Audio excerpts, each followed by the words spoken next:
Good morning, everyone, and thanks for joining us today for this first webinar of the BC Farmers Market webinar series. We'll wait a couple of minutes or seconds just so that more people can come online to this webinar. We have 18 attendees right now, and we're expecting more. So just a couple of more minutes, and then we'll start. Thanks for waiting.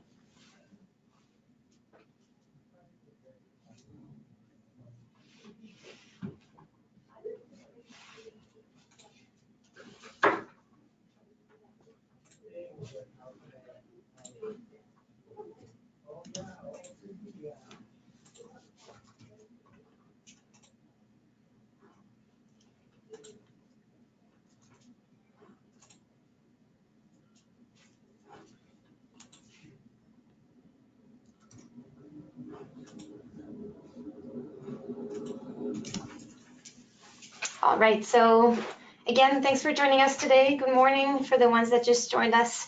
My name is Gabrielle. I'm the Communications and Membership Manager here at the BC Farmers Market Association. I'm here since July, so I'm quite new still and here for the next 10 months or so. We're lucky to have today Karina Sakalauskas that will be presenting us this first webinar to offer us an update on organic certification regulations. We're currently recording the session, so we will be posting this one on our YouTube channel, and we'll be sharing it with you by email and via our website. We're not sharing any notes, so we encourage you to take your own. Before we get started, we'll go through a couple of items on our presentation, just so you get acquainted and comfortable with the tools of our GoToWebinar platform. I will just exit just 2 seconds. Oh, I'm trying to switch my slides, just give me a moment.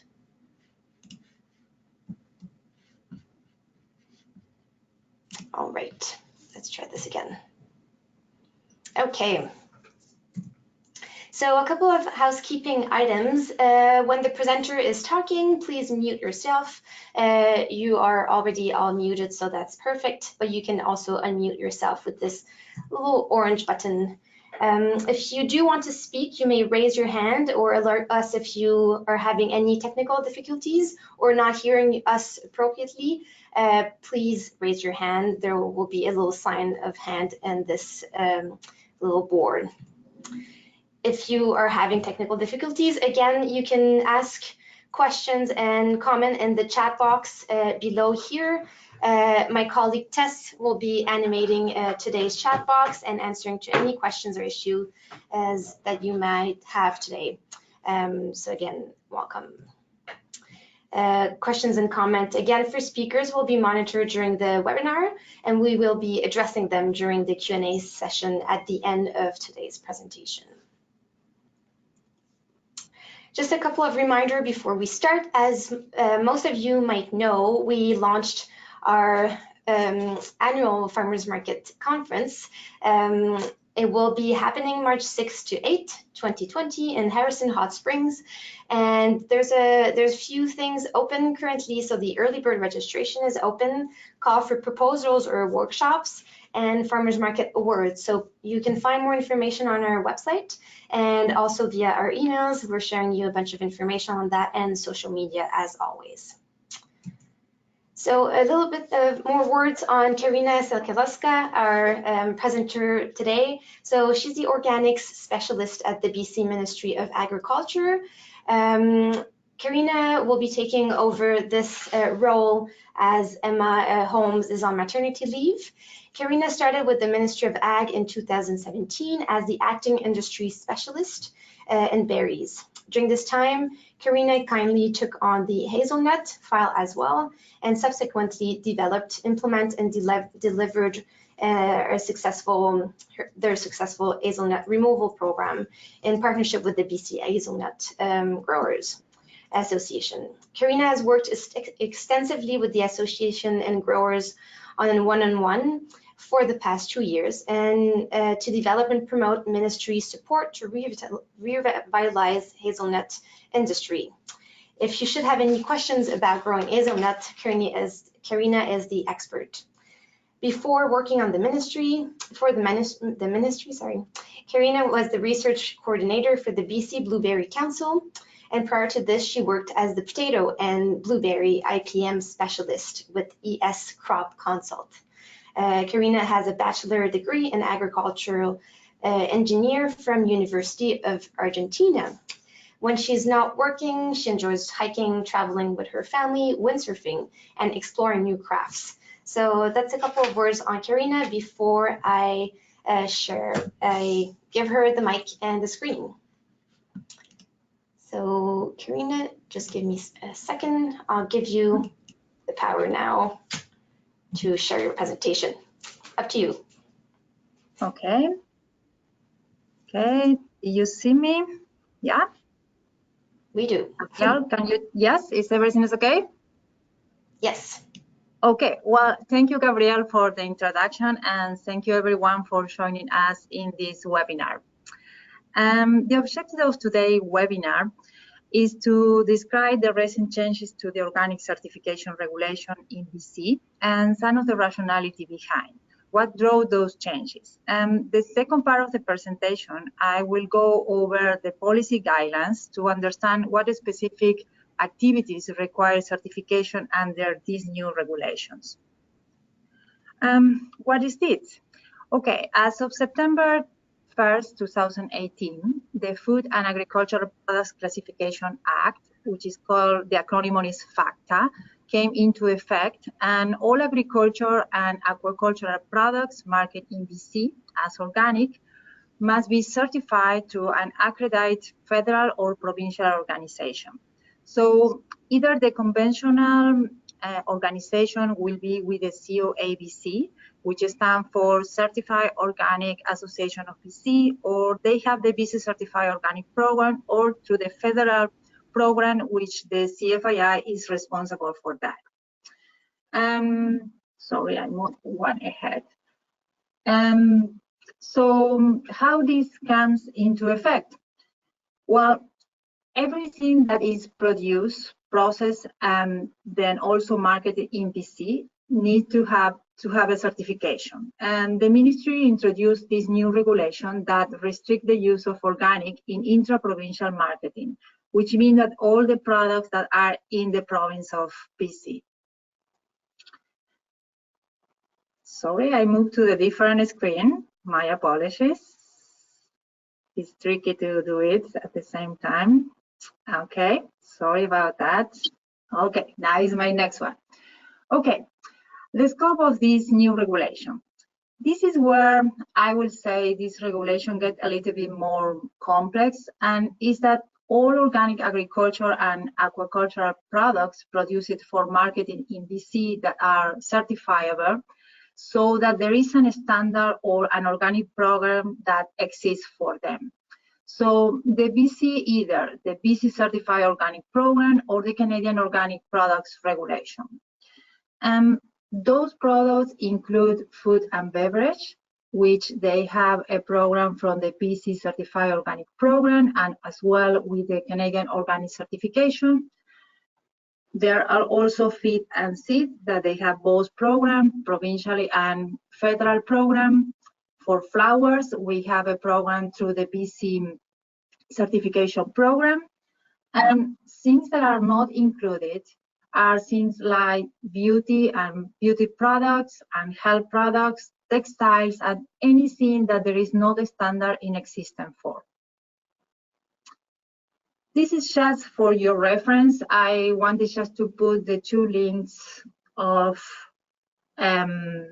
Food and Agricultural Products Classification Act, as I mentioned before, FACTA, if you want to take a closer look, because that is a regulation that I referenced earlier that empowered this regulation.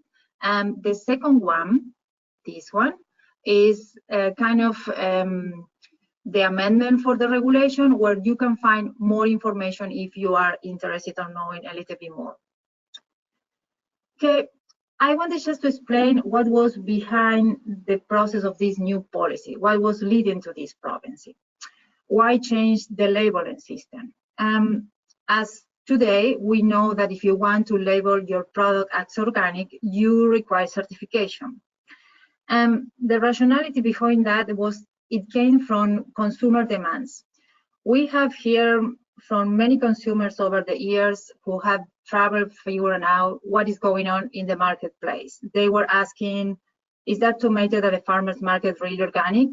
And how can I tell? And in other cases, there were some Canada operators that are knowingly taking conventional products, getting out the sticker and putting the organic sticker on so they can get a better price for that. Or maybe they were following the standard and not getting very familiar with those, which means that there were a lot of confusion and misrepresentation of the organic by non-certified producers. And what happened is that consequently, it was really difficult for consumers to tell the difference between what was certified and non-certified. So there was a huge demand for organic products, but consumers wanted to be sure that what they are getting was in fact organic and have gone through third-party verification. In terms of other jurisdictions, mandatory certification in order to use the word organic is very common in many jurisdictions, including the European Union and the United States. In Canada, in 2009, the federal government adopted mandatory organic certification for any organic product crossing provincial or international borders. It means any product that is coming from the US, from Europe, and also all the foods or products that are coming and moving from one province in Canada to another province. And other provinces like Quebec, Manitoba, New Brunswick, Nova Scotia, and Alberta have followed suit to that and have since then adopted similar regulations that protect the use of the term organic for the products that are produced, processed, and marketed within provincial boundaries. So for BC, there were a clear desire to be on the same page of this province as well as the federal program. Another initiative that they were leading to this policy change include that in 2013, COTA, which is the Canadian Organic Trade Association, did a market research, and they found out that BC has the largest demand for organic products, with a 60% of consumer purchasing organic products every week. So there was a really huge demand and kind of opportunity there to strengthen the BC organic brand. Later in 2015, there was a sector-wide survey targeting producers and consumers, both certified and non-certified organic producers. And what they found is that it was support for this change to this mandatory regulation. Those are kind of things that happened that they were leading to this new policy change. In 2015, the BC Ministry of Agriculture announced this regulation and provide 3 years for the sector to transition in order to come into compliance. And during this time, the BC Ministry of Agriculture has working very close with the COABC, the Certified Organic Association of BC, on education and outreach about the organics and the new regulation in order to provide support during this transition and to the sector. In the next slide, you will see some of the examples of the campaigns and programs during this transition period, just to bring some outreach to the public about this new regulation. And I wanted just to show you our webpage, where you can find more resources about this organic policy update. The webpage from the Ministry of Agriculture has general information about like how to get certified, as well as information about the organic policy update or how to transition to organic farming. And if you click in the organic policy, this link that is here, it will take you to the similar background about this regulation as I was covering before. And on the top right hand, you will find the guidelines. that will give me the introduction to the next slide, which are the guidelines and what we are just mentioned to you, or what is important for you. These guidelines have the intention to provide clear information regarding this regulation, and they were created just to give more detailed answers to producers and processors and retailers. As I kind of alluded to earlier, there is some complexity because we are only trying to cover things that certification program exists for. We are not trying to control the word organic in all of these uses. As you know, organic, they can have many different meanings, and meanings such as like a carbon-based material or things like that. And we are really trying to protect the organic brand. That is the main objective of that. And the organic brand around agriculture and aquacultural products, and not control the word in any sort of setting, or for even those products that there is not a standard that exists. So to get more detailed answers, we create those guidelines, and the guidelines have a kind of background information, and they also go into some of the nitty-gritty examples of, do I require certification for this or not? So I definitely recommend checking out the website and look at those guidelines, where there are plenty of examples of this regulation and who can receive, who needs certification or not. In my next slide, the second part of this presentation, I will go through some of the main questions that we have been getting from the public now. Okay, the guidelines. So organic certification is required for any producer or processor who makes an organic claim. That has been clear from my previous slide. But so what we were kind of finding some people that saw that they were in compliance because they were not saying this is certified organic. What they were saying is that, oh, grow organically or grow 100% organic, etc. But under this regulation, you have to have a certification to make any kind of organic claim. And that includes the following terms: made with organic ingredient, make with any X amount of organic ingredient, grow following organic principles, etc. I will show you in my next slide some of the examples. And here are some of the examples. Under this regulation, anyone using this logo, they will require certification. This one is exactly the same because it's saying 70% organic. They will require certification in order to make this claim. Organic grow will require that the producer or processor has certification as well.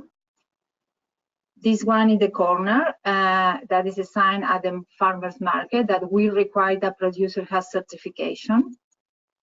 And here in this sign, we have a producer or vendor that's saying no spray apples. This is totally allowed under this regulation. That is fine. There is no claim of organic here. And I wanted to include this example because this is something that you may face very often at the farmer's market. Some small producers just wouldn't or didn't want to get certified because of the cost of the certification, or it just didn't make sense for them, or they have built a really trust brand to the customers, or they sell direct and they didn't feel that they need a third-party verification. There must be many reasons for that.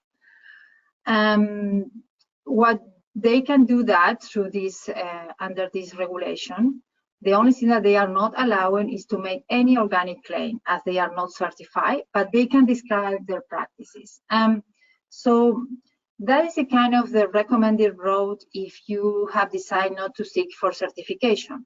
The kind of best practice will be to describe your practices like not spray or no GMO, or just get a little bit more specific about what that means for your operation and use that in your market. That is totally allowed to do it under this regulation. You are not making any claim about organic.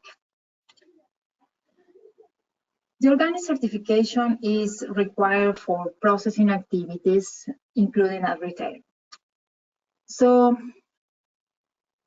what that mean is that someone selling at the farmer's market baking bread, they require certification if they were mixing together organic flours and different ingredients to make that bread.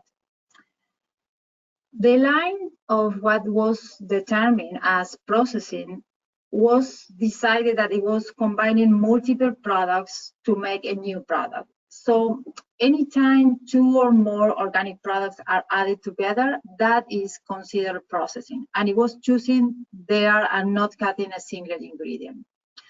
So let me just give you an example. So if I was to take some meat and grind it up into ground beef and then sell that ground beef, as long as the original beef producer had certification, I would not require certification to sell that beef ground up, as no any other ingredient is added.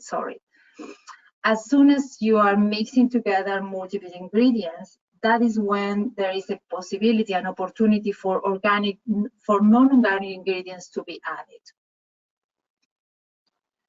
And as I was just giving that an example, under this regulation, selling grinding of beef and selling it like with nothing added is allowed without the certification, as long as I have the prior proof of the prior certification early in the supply chain.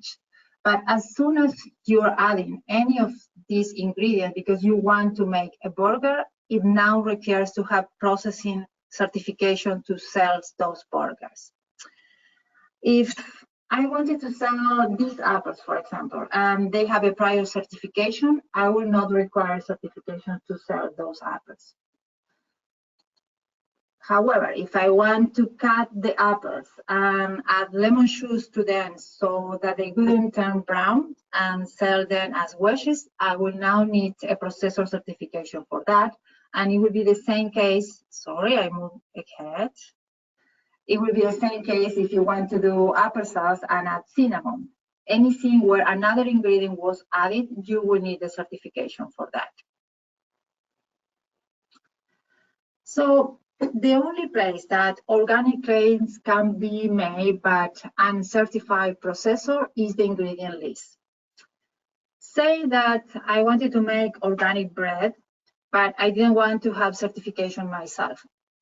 I could say in the ingredient list that organic flour had been used, organic dry cranberries, or organic cane sugar has been added, but I couldn't make any claim anywhere else in the labeling. So on the front of the bag, I couldn't say organic anywhere, not even to say made with organic ingredients or anything like that. I will have to follow CA5 regulations in terms of the scale and the placement of where this is in the product. One other thing that is very important is that you can use that word organic in the ingredient list, but you cannot use that ingredient list as a marketing tool, such as placing that on the side of the truck or a banner at the farmer's market stall. I will have to follow the regulation for packaging in those. Well, next, let's move to the enforcement. Many people, they were asking what they can do if they find something that is not in complaints. Well, this is a complaint base. So if someone from the public want to make a complaint, they can do through agri-service. Our enforcement team will follow up directly with the operator who has a complaint against them. I keep moving that, I apologize. And they will follow with the compliance, and they will be either stopping them to use the term organic, or they will be encourage them just to do certification, or the last case, it will be just to issue a ticket if it's necessary. And my next slide is, I wanted just to highlight and remind you that you have an excellent tool on your web page, which is the toolkit that it has developed by the BC Association of Farmers Market, which is a kind of guidelines for you guys to help and to support this new certification regulation. And they have some kind of clear step-by-step guide or to help the farmers for this with this new regulation. I put the link here, probably you are familiar. It looks like that. And basically what they're saying is that get familiar with this organic policy update, confirm the status of the incoming goods and proof of certification if they are claiming for an organic product. And if you have any question, you can check the information for the certification bodies by visiting the COABC webpage. And here is the link. And of course, you can also contact us for any information that you need from us. And with this, I conclude my presentation, and I am open for any question that you may have. I am also leaving here my email address for any question that you want to follow up with me. Thank you. Thank you, Karina. That was great. You're very welcome, Gabriel. Now is the time for questions. I see that we don't have any questions in the chat box yet. Don't hesitate to write down your questions, comments, and even sharing your experiences, either as a vendor, as a market manager, and maybe some issues or challenges you have right now. This is also a way for everyone to learn with each other. So I'll give a couple of minutes to see if anyone has a question. As Karina mentioned, you can also email her. We'll be posting and updating also the resources and tools that we have on our website. Under our tools and resources section, we have many things for you there, and we'll make sure to update this the proper sections with the tools that Karina shared today.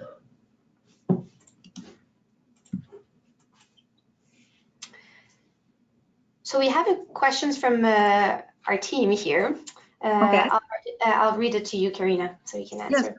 Yes. So if products are not domestically produced, do they need to follow the same labeling regulations, or what other regulations, if any, apply to them? They need to follow the regulation through the federal program.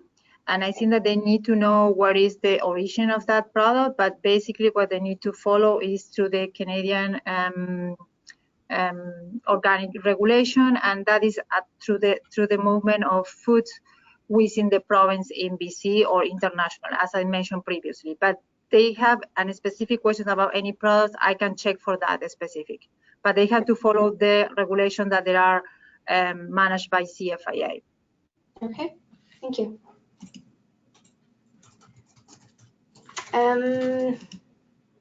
I have a question, but maybe just a piece that needs a clarification on my end, and maybe others have the same. Could you remind us what products need to be certified, or what products cannot be certified? Well, the list that we have, we don't have a specific, when we say food and beverage, I don't have a list of the specific products in each one. But in general, the one that we have a standard, as I mentioned, is food, beverage. There are some seeds and feeds, flowers, and what they are coming into the pie, it will be cannabis. I know that that is not your concern because you are not allowed to sell cannabis, but it's something that they are working on. And my understanding that is they will be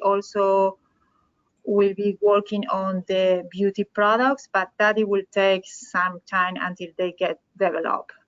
Yes, but I can find more about the food and beverage because probably that is what you are interested in. In general, we are checking with the CBs in those cases to see the list of products that are under the scope of them.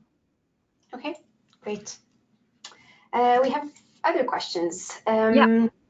So just clarification, on the slide that you have with the different stickers or signs, if a vendor just uses the word organic, that is an allowed use as it doesn't make any claims. So if I understand this question is that if the vendor uses organic, if it needs certifications, absolutely? Yes. Let me show you. I think that they are talking about, maybe it's this one here. Maybe they are talking about this sign, yes, they will require certification because it's making a claim that this product is organic. Okay. And if, a difference of the other one that it says, you know, not spray apples, they don't require certification because it's not making any claim about organic. They are saying they are just describing the practices that they are using, but the first one is just explicitly say organic. And that is the reason that they need certification for that. Perfect. I hope that clarified the question. And on the same topic about the ingredient list, Yes. what advertising of the ingredient list would or would not be allowed? For the ingredient list, I have to be honest, I am not totally familiar. I think that they need to follow the guideline for CFIA regarding to that, because there are some, as I mentioned, they cannot be used as a marketing. It can be listed on the label, but you cannot use, like, say, a banner that say, my produce, or, you know, this applesauce is made with organic ingredients. That is not allowed to use as a marketing tool, but it could be included in the label that you are making that applesauce with X amount of, you know, organic ingredients, but just in the area that is referred to the ingredient list, but not for marketing use. Perfect. Thank you. A question about coffee, because it's true that we have many roasters present at farmers market these days. So if a vendor purchases raw certified organic coffee beans and then roasts them on their end, can the vendor claim the roasted beans they sell are organic? That is a tricky question. I have that question before, and according to the parameters that we are just seeing, and we say that it's only one ingredient and they are not changing the nature of the product organic, and if the bean has been by in BC, in the province, I think that they can say that it's organic. But it's a kind of a tricky question, and it's very open to interpretation, because as you are roasting, at some point you are just, you know, doing a kind of modification to that product. It's tricky to answer that question. I am not 100% if I am giving you the right answer or the right direction. But I will say my first approach is that if they are just, you know, making sure that that roasted coffee is not, they are just following the procedure that they can be considered as in the standards, they will be considered organic. Yes. Okay, perfect. Another question about enforcement. So one of our participants is asking, so it looks like we as consumers must be the police and report violations to the government. Do we have to report our names, and can the violator find out who reported them? No, that is a really good question.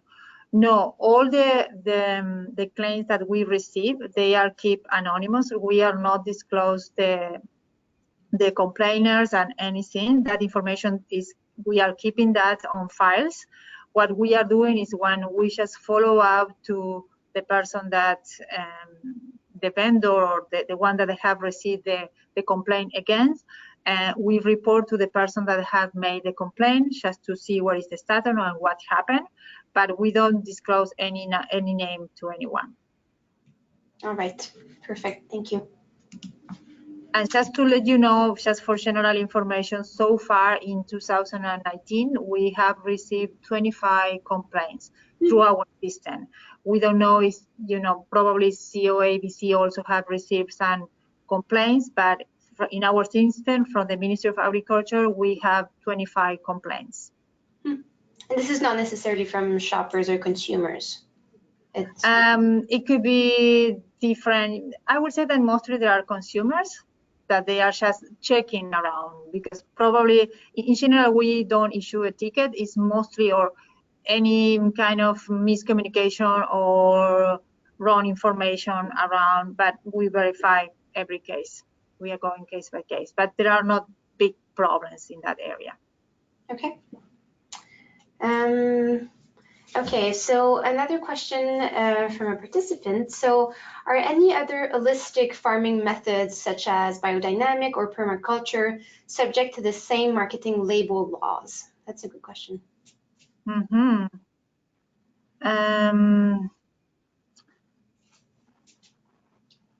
Sure. That is a good question that I don't have the answer. I will check about that. That is an excellent question. And if you can have the email or the communication, I will follow up with that and get back to you, Gabrielle, with that answer. Perfect. So I'll be sharing your answer to yes, please. Yeah. Perfect. Thank you. Sorry, but I don't know, and I don't want to say something that I'm not sure. No problem. Perfect. Oh, we have another question on the way. Just 2 seconds. All right, so the cost of getting certified can deter farmers and producers. Is there any chance of government subsidizing the cost of certification to encourage farmers to get certified? I cannot answer that question. It has been that request. It has been made to the ministry. I doubt that there will be a subsidy for that, but I cannot answer that question because I don't know that it will be possible. Yeah, but I understand. Yeah. Mm-hmm. All right, so we'll follow up with the answer to this question too. Yeah. Following up on a question that we asked earlier about enforcement, what is the time frame on investigating and replying to the complainant? Is the complainant notified by phone or writing? Is there a follow-up? Is the question. Yeah, in general, we are acting very fast because we either receive the complaints through the agri service, as I mentioned. In other cases, I received personally by somebody that contacted me and complains about something, and we just send to the enforcement officer. In general, I would say that we get back to the person that just write to us in 2 days, and then the process just to search about what is going on with the vendor or the person that they are having the complaint. Probably we say they will take 10 days until we clarify the situation and just get back. In general, we are just sending an email just to explain, but in other cases, we are just using the phone. Yeah. Okay. And what happens if a person is found in violation and continues to violate the regulations, and especially in rural and remote areas? Well, when it's just recurrent violation, we just go and we do a ticket and a fine for that person, because we try always just to have a kind of a first approach, and just in some cases it's just lack of information, and we try to get there. We try to support the growers and explain. But when it's recurrent, we just a fine or a penalty for that, which happen. It is not very common, but yeah, it had happened. Okay, great. So I think we're done with the questions we received from the participants of today's webinar. Thanks to everyone who attended today. Thanks to Karina. It was really great to have you sharing these updates with us. And if you have any other tips or message to the people that are listening to us today? Well, make sure that we are here for you guys. Reach out to us, and any question or any clarification that you need further from the explanation that I gave today, I am more than welcome just to send my comments or just answer questions. Feel free to contact us. Perfect. Thank you so much, and we'll be sharing the recording and the follow-up questions to all our members, as we do by email, as always. So thanks again, and wishing you a wonderful day. Bye. Okay, thank you. Bye-bye.